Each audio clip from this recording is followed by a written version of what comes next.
Good morning, everyone. Thanks for being here this morning. I want to thank you for the invitation to be here. Michael, thank you for the invitation and the kind introduction. Barbara, good to be with you. And David, I look forward to our conversation today. Trish is still a member of Cigna's organization, which is one of the 165 million relationships we're able to serve around the world, and she's healthy today, which is quite good. What I want to do is, in my brief comments, talk a little bit about why we do what we do, frame a little bit of the bright spots we see, as well as some of the challenges and some of the direction we see for the future, and then I'll transition to the fireside chat, the open mic Q&A. Stepping back in terms of the why, it was a little over 2 years ago that Tim Wentworth, the CEO of Express Scripts, and I spent some time together talking about the possibilities of putting two companies together to drive a larger impact. And there were significant strategic reasons why the combinations made sense. There were financial reasons why the combination made sense. But what galvanized Tim and myself was the fact that society needed more impact rapidly for the benefit of the next generation.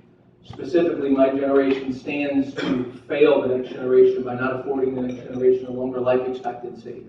And that would be the first time in documented history that would transpire. So Tim and I talked about our children, my daughter Caroline and Nicholas, and his three daughters, Ashley, Liz, and Abby, in terms of what we owe for them from a transformative standpoint in the marketplace. And I'm pleased to say we're already starting to see some of those transformations. We also talked about the importance of, while we need to build a better future for tomorrow, that we have to deliver on the present, because the present delivery touches an individual's life every day, every minute around the world. And as noted in the opening comments, we have 165 million customer relationships around the world. So for an example of that, just 2 weeks ago, my mom went through another surgery. This was a hip replacement surgery, and you get to see and feel the reality of the healthcare delivery system around that. In an environment where a primary care physician is referring her to a surgeon, yet a lot of information is necessary to make sure we get the right surgeon and the right facility, but the right care protocol that's necessary for a very stubborn 74-year-old woman and an even more stubborn 77-year-old husband who's going to be the primary caretaker, my dad, because my mom did not want to be in a recovery center afterward, nor did she want to have in-home care on the backside. So getting the right information, the point is, for an individual to make that decision, where my mom will take the guidance of a priest and a doctor every day, but I've been in the industry for over 30 years. She's not going to listen to my opinion, so being able to influence the right outcomes are quite important there. But getting the right outcome is not only financially important from a societal standpoint, that's secondary, it's good from a humanity standpoint in terms of getting the right quality of life standpoint. And that's what we try to do as a company each and every day. Now, we recognize that having a healthier life, as you saw with Tricia, or otherwise as you think of your family members, is one of our greatest opportunities. It's pretty much the most valuable asset we have each and every day. Yet we stand in a time where there's a fiery debate around how to best achieve it in our society. We think that debate is a good debate because we're not at a sustainable position in the United States. The U.S., as you know, spends the highest percentage of GDP on healthcare, and the U.S., as you know, is growing at a rapid rate, whereby the $3.5 trillion ecosystem that is called the U.S. healthcare system today is growing at a rate of 6+% per year, and is going to eclipse 20% of the overall GDP. And while those numbers are interesting, meanwhile, back in the ecosystem, that rate of growth actually constrains economic growth, but it also constrains human productivity if we don't get the right level of quality of outcomes from that standpoint. Let's bring that back and make it real here in New York City. We know statistically in New York City today that about 1 million residents have diabetes in New York City alone. Yet 20% of them don't even know they have it. Therefore, it's not being treated or coordinated. And I'll take an example of an individual, Brian Ott, who's featured in the book.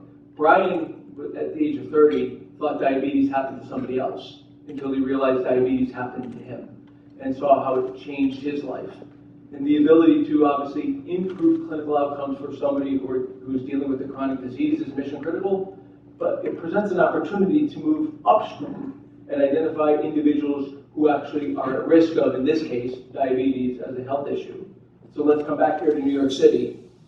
40% of New York City's elementary school children today are overweight, which puts them at a high risk of diabetes at some point in their life. That speaks to the lack of sustainability of the current ecosystem. So what do we do about it? Well, the good news is we believe there's some bright spots.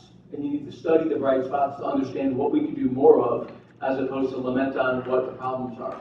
And some of those bright spots exist in Medicare Advantage, for example, which is a great example of a public-private partnership, which simply means that the private industry works well with the government to actually generate better outcomes, where the government provides standards and regulation, but then unleashes the private system to drive the level of innovation, very importantly, the level of personalization, localization, and physician engagement necessary to drive phenomenal clinical outcomes.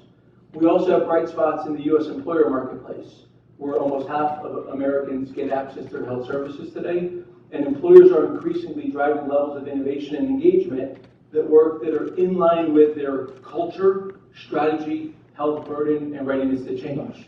If you will, we view an employer as a micro-community, and the ability to design what's best for that micro-community to drive levels of engagement, yield bright spots of improved productivity, engagement, and affordability outcomes and vitality for individuals. But there's more that needs to be done. Now, as a global company, we operate in 30 countries around the world on scale, and we serve individuals everywhere around the world through our expatriate benefit programs. We have yet to find a silver bullet that would say this is the solution and the answer to apply in the United States. For example, today, we could look at the very sophisticated UK delivery system, which is quite sophisticated, and we could be informed by the fact that nearly 250,000 Brits at any given time are waiting more than 6 months to receive their medical treatment. And last year, 30,000 Brits died while waiting for treatment. That's unacceptable as well. My point is not to be critical of another system, my point is to learn, because there isn't a silver bullet answer. Or we could look at the German system, also quite sophisticated, that now eclipsed greater than 10%, passing through 11% of GDP spent on healthcare, and is providing such a financial strain that they recently passed regulation to require employers to pay 50% of the cost of healthcare. The point is, challenges exist around the globe, and everybody's looking for solutions. Before I wrap up, to be clear, we think there's 3 major points of the solution.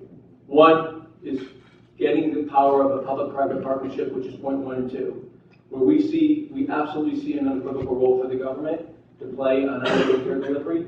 First, providing a safety net for those in need. Second, providing clear regulation and reform and guidance relative to program design.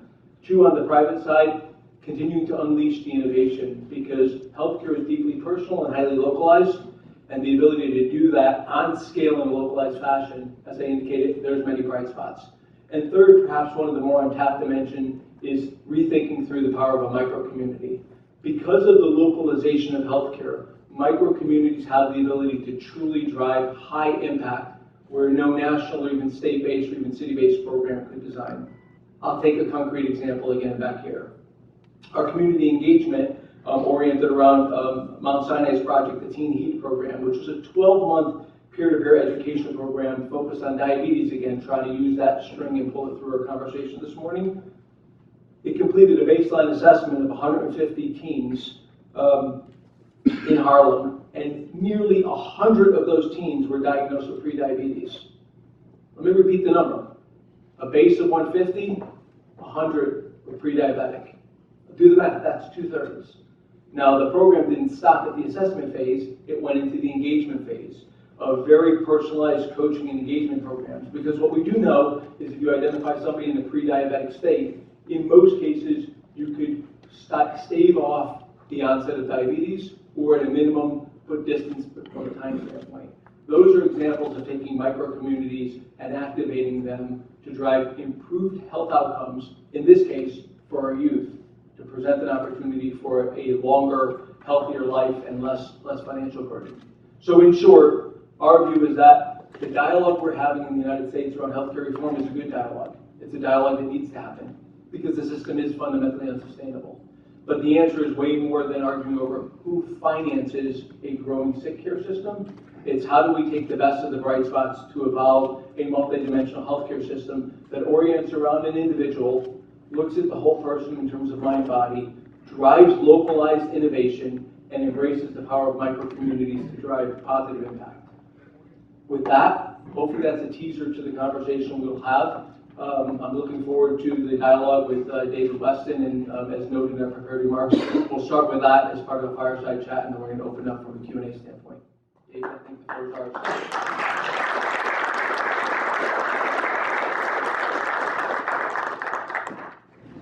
It was more than a teaser. It really covered a lot of the territory. Thank you very much. It was terrific. It strikes me that you are at the helm of a leader in a very substantial portion of the economy. You referred to it. We're approaching 20% of GDP for healthcare.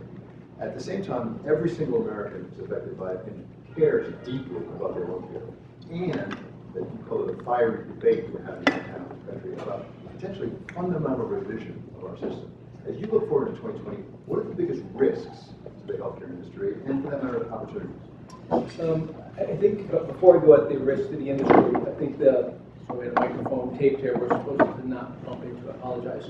I think the single biggest risk is, from a societal standpoint, do we allow this very complex, highly personalized topic to be turned into a financing conversation of increasing access to sick care intervention, or do we take the opportunity to expand it as a individual vitality conversation and say, how do we get a more vibrant, healthier environment within the United States so we could drive the next generation's health, the current generation's productivity, and the greatest generation's quality of life from that standpoint. And that's the opportunity that sits in front of us. Specific to your question, the single biggest risk from an industry standpoint is trying to preserve the status quo.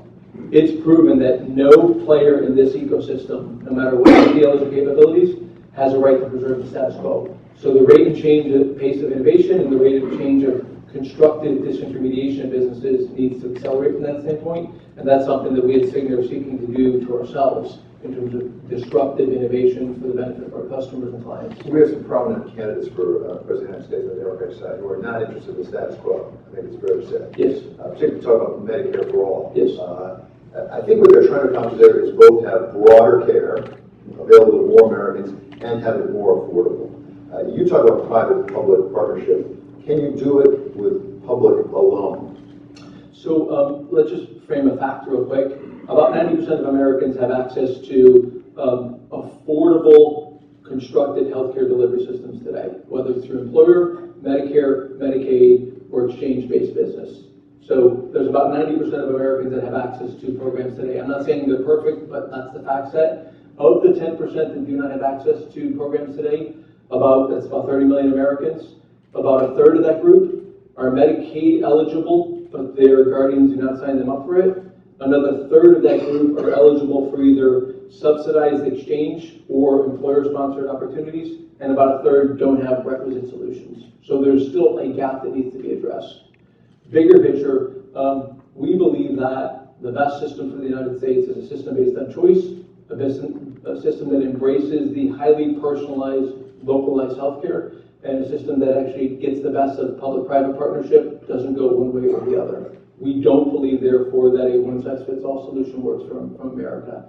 The inherent diversity of our society pushes against that, and the wild variability of localized healthcare delivery pushes against that from that standpoint. So building on what's working is what we're oriented around, and driving further innovation as opposed to a one-size-fits-all financing solution. So explore that a little bit more than one-size-fits-all, because I've heard it said by some experts, put aside whether we could afford Medicare for all. The fact is, there's increasing divergence in the medical healthcare needs of people and ability. That in fact, as there's increasing income and wealth disparity, but also differences in the sophistication of supply of services, there is no one path that will hit both the lower income people and the upper end at the same time. Is that right? Why does that divergence really put pressure on the system?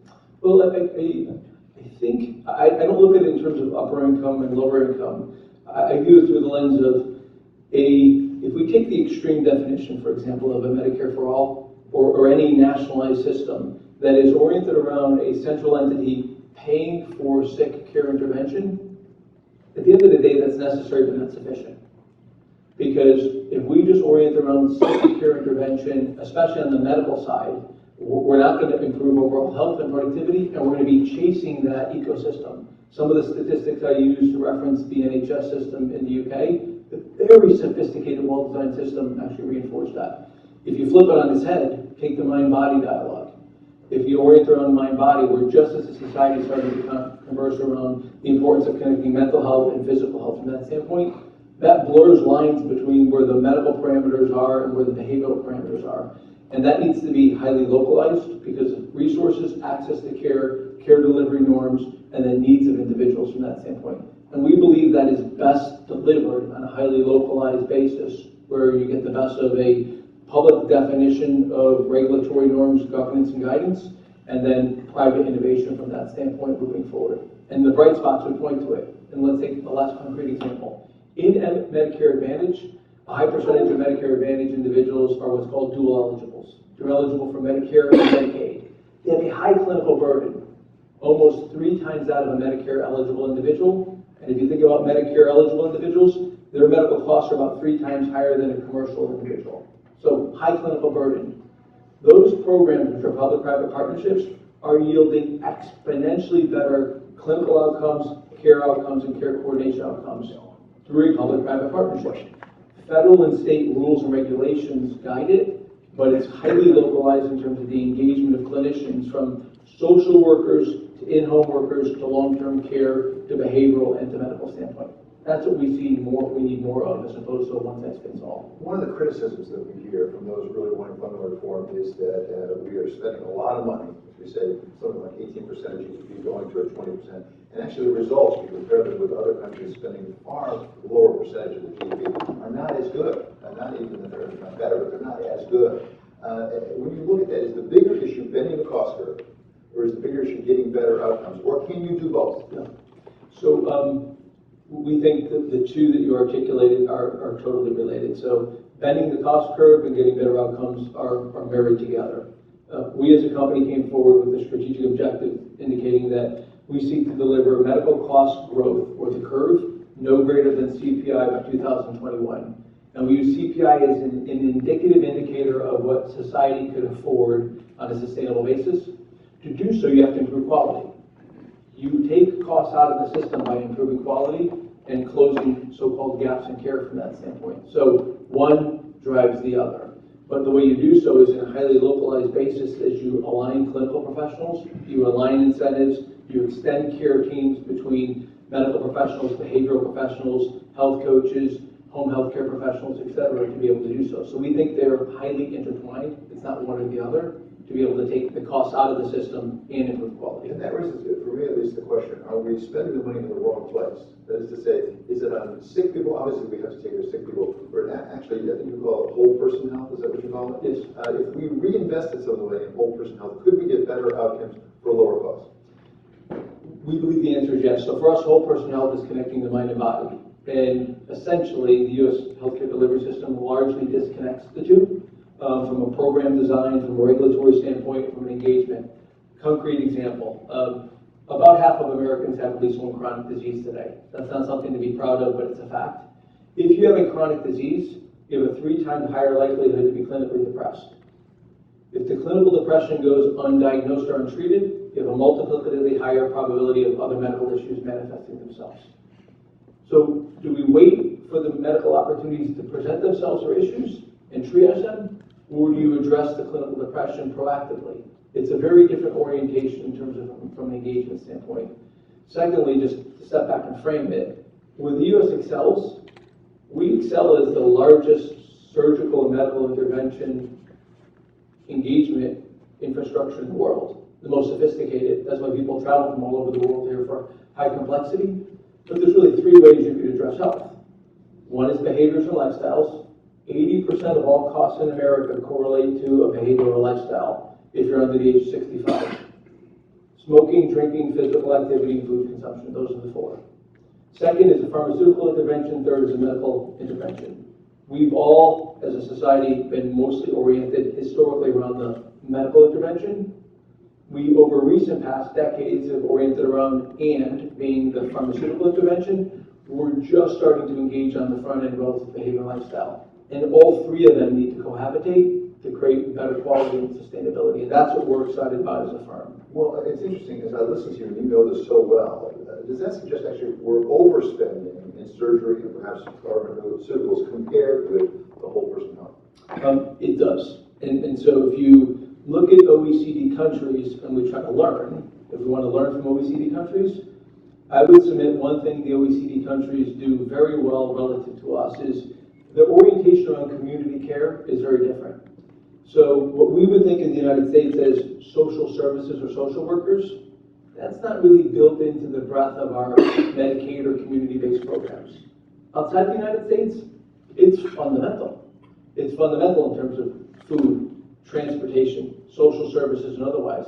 Because guess what? That's a part of the health equation. It's necessary to have that as part of the health equation in addition to paying for when you go to the doctor. That's an orientation of repurposing some of the funds to a different part of the ecosystem. Conversely, some of the behavioral health and the social services that exist between, we feel that the largest study of its kind in the United States around loneliness.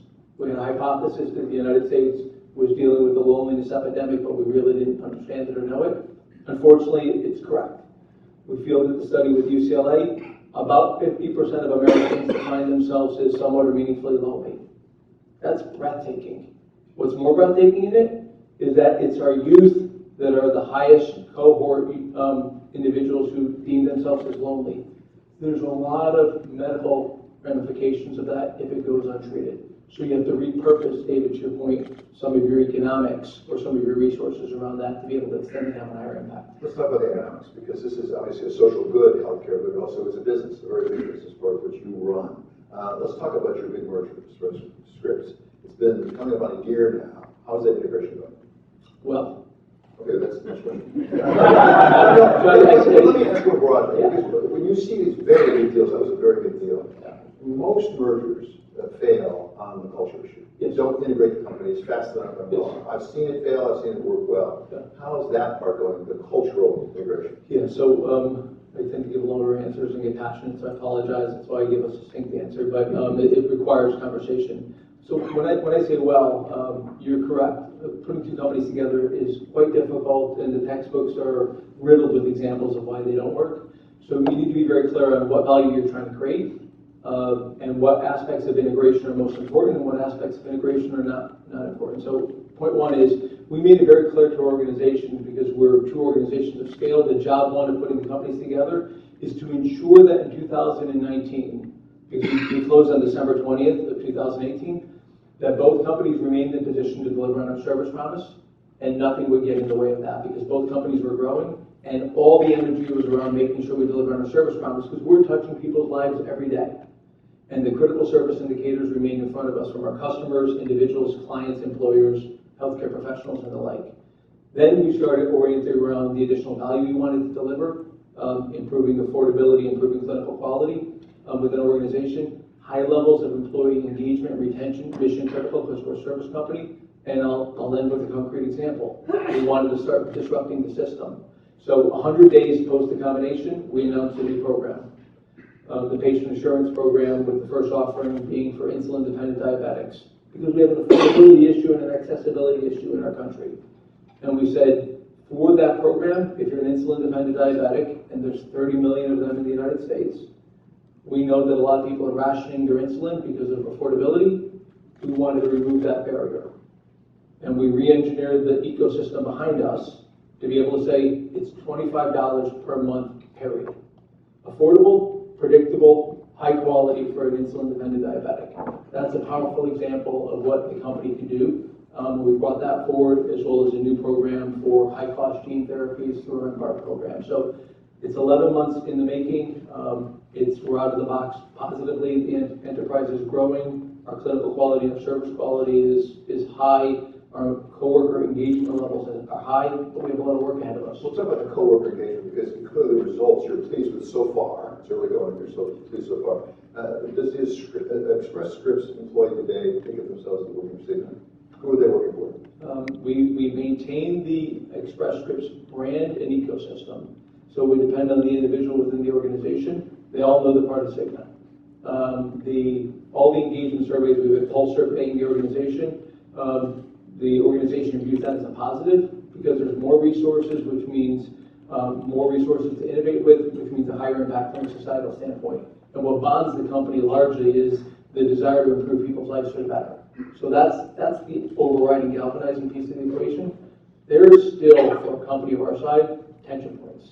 It would be naive for me to think that there are not, but they are smaller and limited, because the vast majority of colleagues in our organization wake up every day to touch a patient or a customer each and every day, and those individuals are jazzed.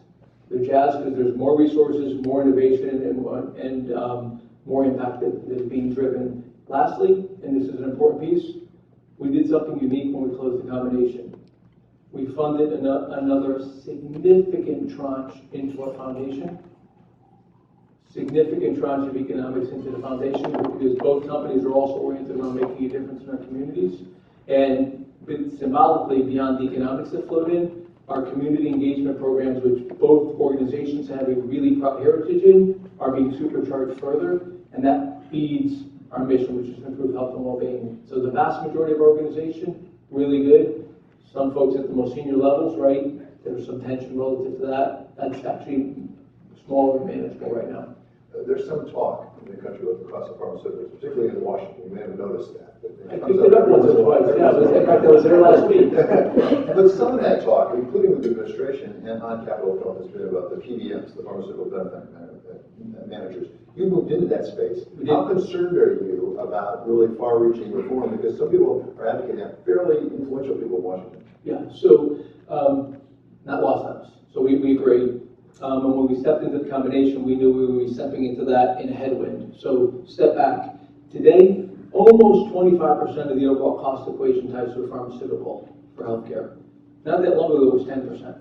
Secondly, specialty pharmaceuticals make up about 2/3 of that picture. And third, that's the fastest growing subset of all cost categories in healthcare. Second, when there's a gap in care in America, which means evidence-based care is not being followed, it typically ties to a pharmaceutical. Wrong drug, wrong dose, or wrong duration. So whether we want to come at it from an affordability standpoint or an improving quality of life, pharmaceuticals will play an increasing role on a go-forward basis. Point two, when we did the combination, we're not trying to maintain the status quo. We want to drive disruption. So we don't resist an argument that the past is perfect, and we want to maintain the past from that standpoint. We want to drive transformative change, but it needs to be done in a way that's responsible and sustainable. Third, there's no way a $3.5 trillion ecosystem's only problem is a subset within a subset of a subset of it, which is the PBMs, which nobody in this room has the same definition of what a PBM does. But what it is it's indicative of society screaming out for more value. And for us, more value is affordability, predictability, and simplification.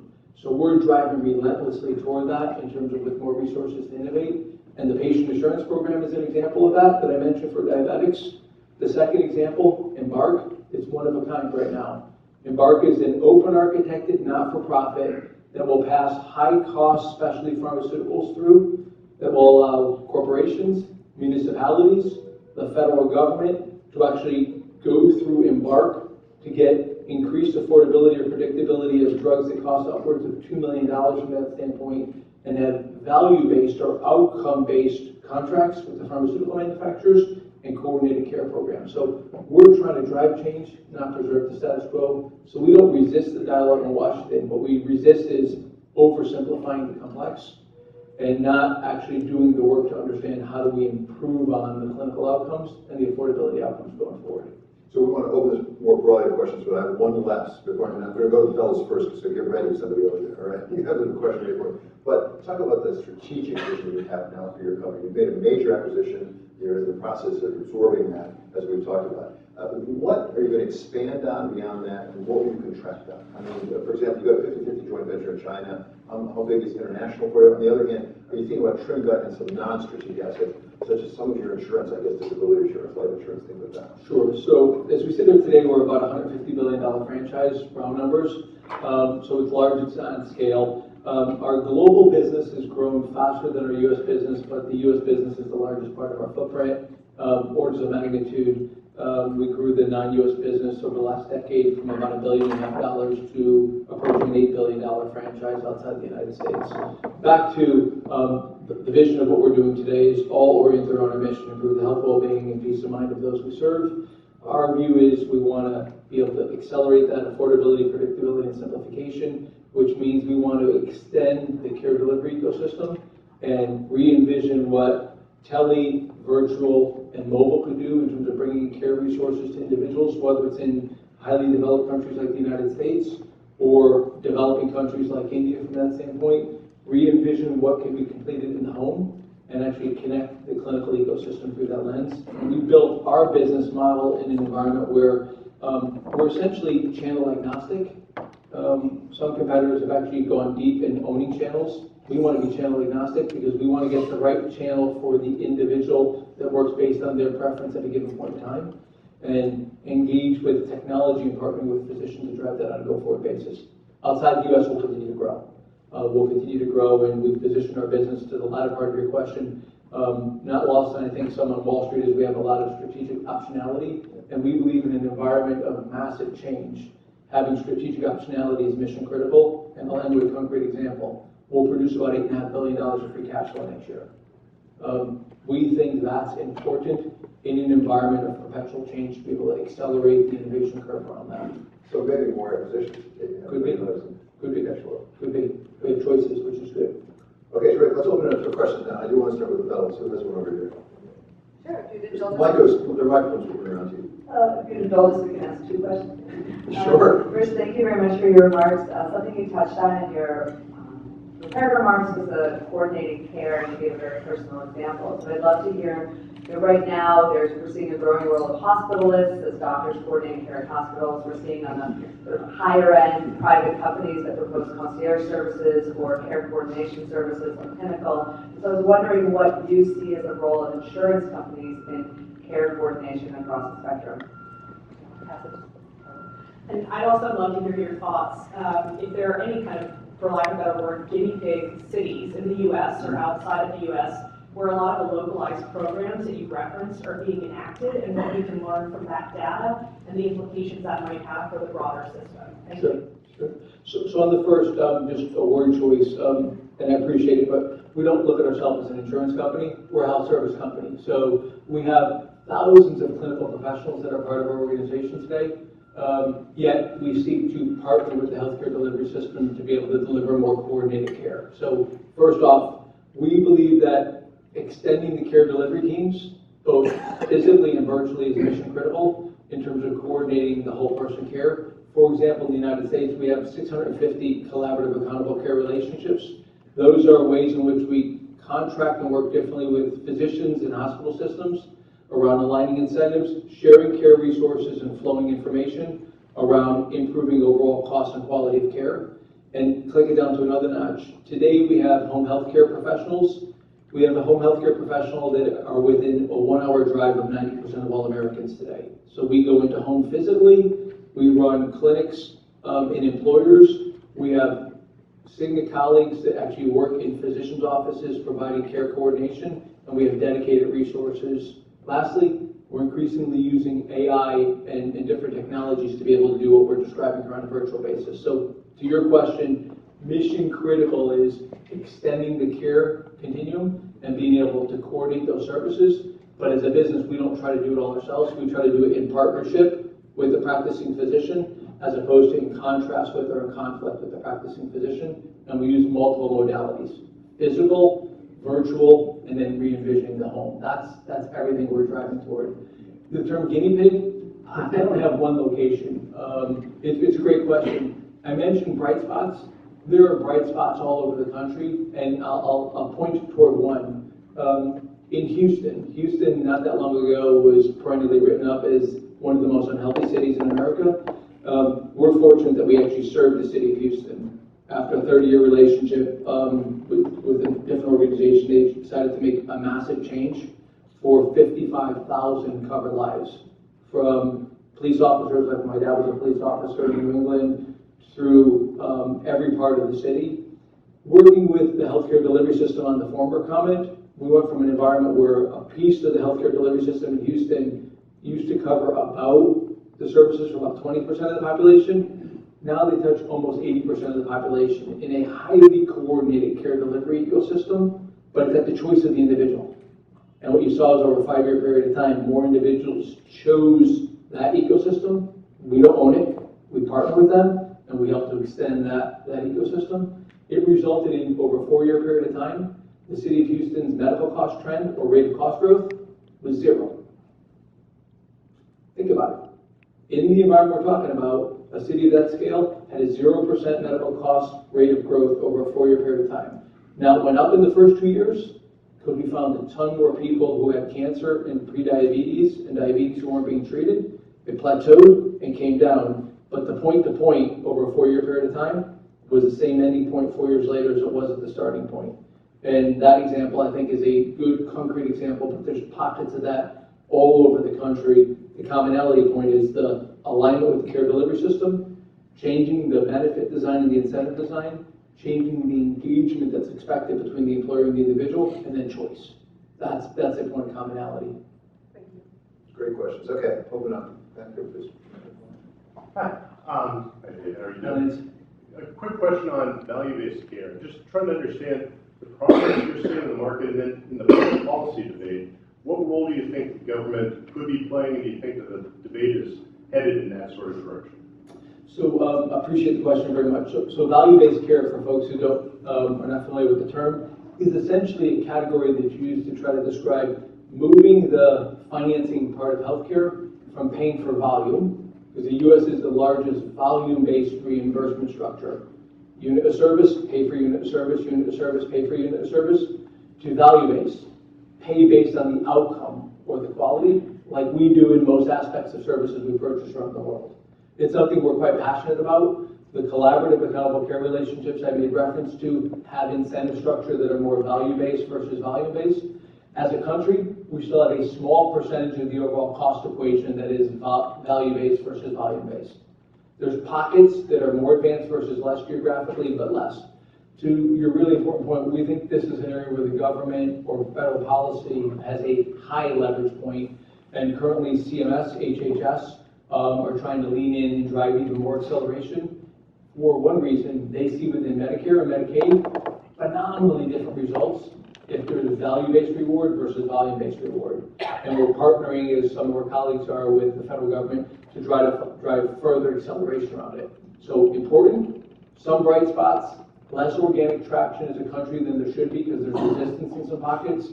Government's leaning in pretty heavily right now in terms of using the power of Medicare and Medicaid, and we think that's a good thing from that standpoint. Let's see how far we can go over the course of the next couple of years around that. We'll talk about that resistance, because this is not a new idea. This came around, including with the government. Going back certainly to the Affordable Care Act, that was something that was really featured. We've heard Alex Azar talk about it repeatedly. This is the holy grail. Yes. So what's keeping us from getting there? Why haven't we made more progress than we've made? Yes, so we, all too often in our industry, I think players like to point at parts of the ecosystem as part of the problem.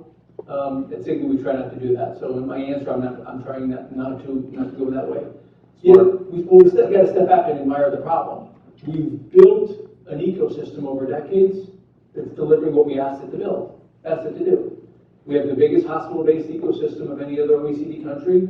We have the largest percentage of specialists relative to any other OECD country, and we built it based on a fee-for-service model. So it's unacceptable for us to expect that ecosystem to just change overnight, because that entire property, plant, and equipment is built on one model. But what we need to do is we need to have a multi-year transition plan. So what we try to do with our hospital partners and our physician partners is to responsibly put in place a transition plan that could work over multiple years to get increasing traction on value-based care, as opposed to pointing at each other and saying, you're not there yet, therefore you're failing.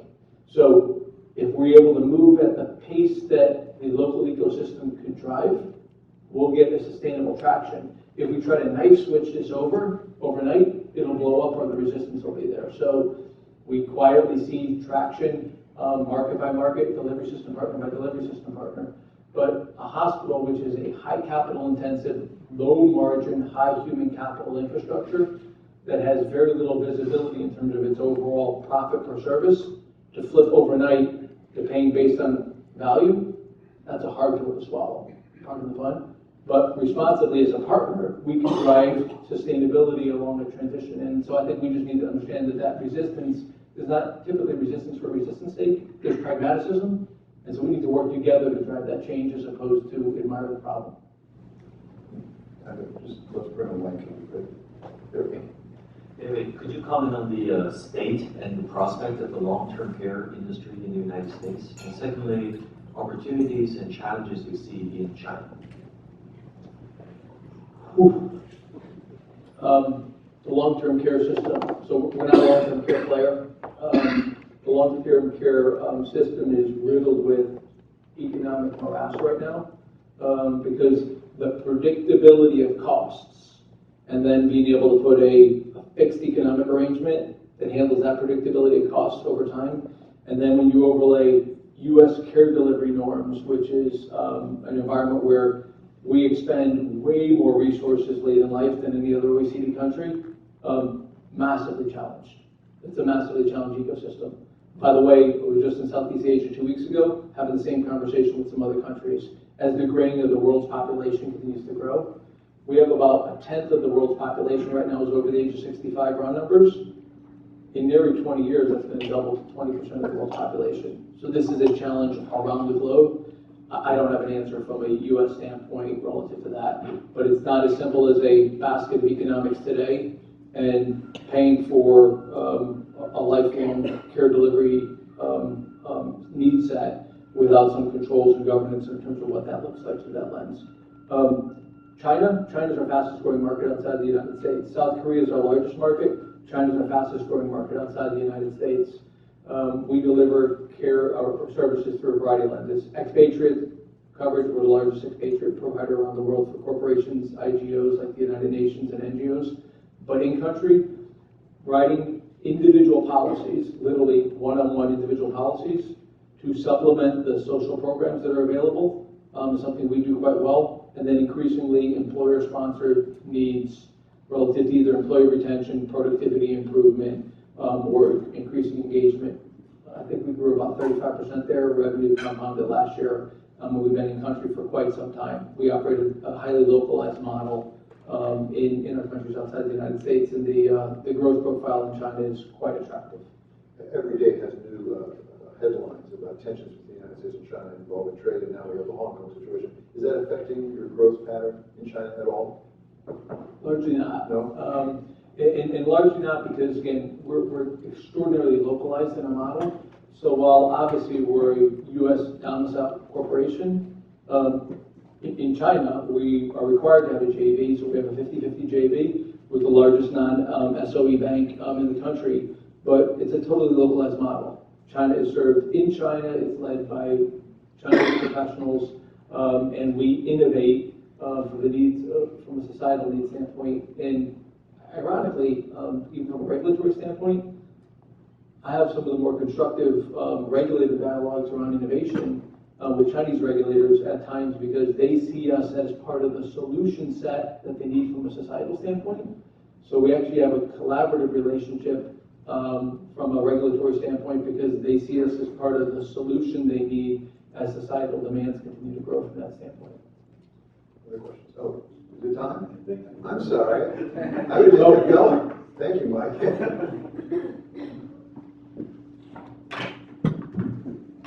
What I do with Mike. David, thank you for a very substantive conversation.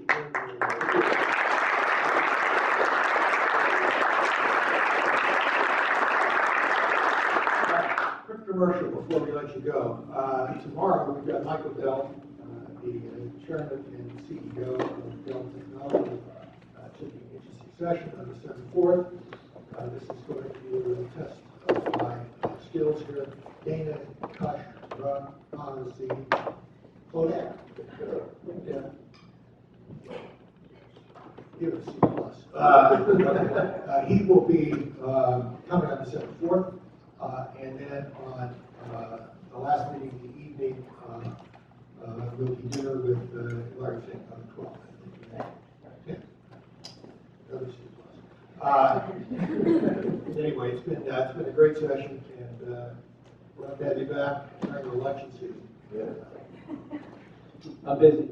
I think my calendar's busy then. I appreciate that.